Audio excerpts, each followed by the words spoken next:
ఇప్పుడు సిట్టింగ్ పెట్టావేంట్రా? రేపటికి ధైర్యం కావాలి కదరా, దానికోసం.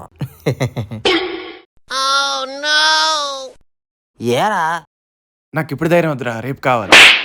నీ పిచ్చి కొత్త కావాలంటే రేపు ఇక్కడ కూడా తాగా.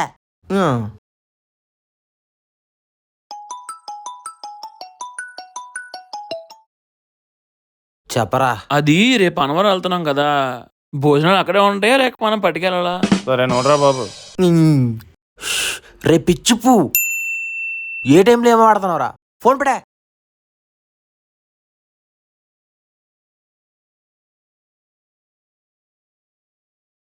అన్నయ్య చెప్పమ్మా. అదే రేపు లేచిపోతున్నాను కదా, సారీ కట్టుకోవాలా లేక డ్రెస్ వేసుకోవాలా? నైట్ వేసుకొని రాయే, నేను ఫోటో చూసి చేస్తున్నానా? పెట్టే. ఏ టైంలో ఏం వాడాలో తెలీదు.